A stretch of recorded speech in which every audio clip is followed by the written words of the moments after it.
Un cours en miracles, 181 chapitre 23.1. Le salut et la relation sainte. 1. Le message de la relation sainte.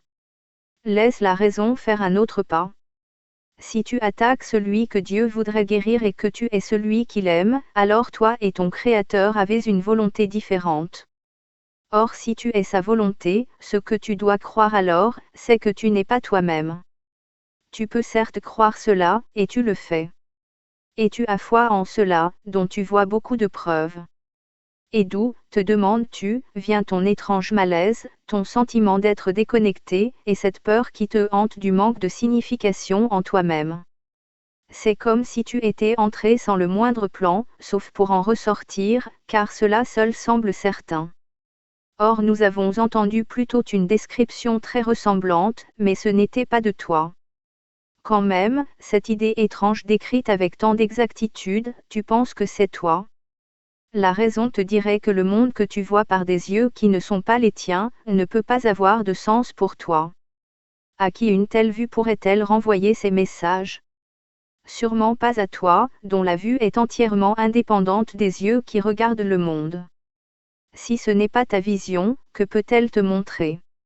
Le cerveau ne peut pas interpréter ce que ta vision voit. Cela, tu le comprendrais. Le cerveau interprète pour le corps, dont il fait partie. Mais ce qu'il dit, tu ne peux pas le comprendre. Or tu l'as écouté. Et longtemps tu t'es efforcé de comprendre ces messages. Tu ne t'es pas rendu compte qu'il est impossible de comprendre ce qui manque entièrement de t'atteindre. Tu n'as reçu aucun message que tu comprennes. Car tu as écouté ce qui ne peut jamais communiquer. Pense, donc, à ce qui se passe. Niant ce que tu es, et croyant fermement que tu es autre chose, cette autre chose que tu as faite pour être toi devient ta vue. Or ce doit être elle, autre chose, qui voit et qui, n'étant pas toi, t'explique sa vue. Ta vision, bien sûr, rendrait cela tout à fait non nécessaire. Mais si tu as les yeux fermés et si tu as fait appel à cette chose pour te conduire, lui demandant de t'expliquer le monde qu'elle voit, tu n'as aucune raison de ne pas écouter, ni de soupçonner que ce qu'elle te dit n'est pas vrai. La raison te dirait que ce ne peut pas être vrai parce que tu ne le comprends pas. Dieu n'a pas de secret. Il ne te conduit pas à travers un monde de misère, attendant pour te dire, à la fin du voyage, pourquoi il t'a fait cela. Qu'est-ce qui pourrait être caché à la volonté de Dieu ? Tu crois pourtant que tu as des secrets ? Que pourraient être tes secrets, sinon une autre volonté, qui t'est propre, à part de la sienne ?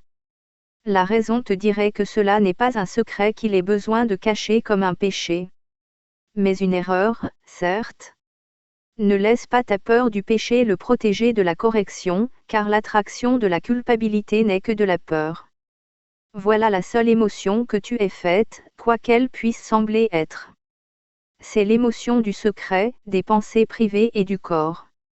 C'est cette seule émotion qui s'oppose à l'amour et qui conduit toujours à la vue de différences et à la perte de l'identique.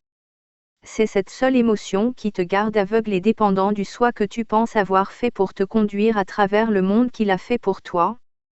Ta vue t'a été donnée, avec tout ce que tu peux comprendre. Tu ne percevras aucune difficulté à comprendre ce que cette vision te dit, car chacun voit uniquement ce qu'il pense être. Et ce que ta vue te montre, tu le comprendras parce que c'est la vérité. Seule ta vision peut te transmettre ce que tu peux voir. Elle t'atteint directement, sans qu'il soit besoin de l'interpréter pour toi. Ce qui a besoin d'interprétation doit être étranger. Et jamais cela ne sera rendu compréhensible par un interprète que tu ne peux pas comprendre. De tous les messages que tu as reçus sans les comprendre, seul ce cours est accessible à ta compréhension et peut être compris. C'est ton langage. Si tu ne le comprends pas encore, c'est seulement parce que toute ta communication est comme celle d'un bébé. Les sons que fait un bébé et ceux qu'il entend ne sont pas fiables du tout, car pour lui ils signifient différentes choses à différents moments. Ni les sons qu'il entend ni les vues qu'il voit ne sont encore stables. Mais ce qu'il entend sans le comprendre sera sa langue maternelle, dans laquelle il communiquera avec ceux qui l'entourent, comme eux avec lui. Et les figures étranges et mouvantes qu'il voit autour de lui deviendront ses consolatrices, et il reconnaîtra sa demeure et les verra là avec lui. Ainsi dans chaque relation sainte renaît l'aptitude à communiquer au lieu de séparer. Or une relation sainte, qui elle-même vient à peine de renaître d'une relation non sainte, et qui pourtant est plus ancienne que la vieille illusion qu'elle a remplacée, est maintenant comme un bébé en sa renaissance.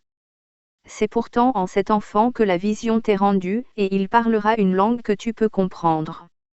Il n'est pas nourri par elle, autre chose, que tu pensais toi.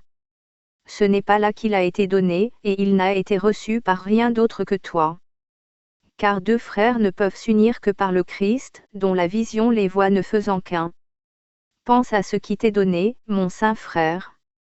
Cet enfant t'enseignera ce que tu ne comprends pas, et le rendra clair.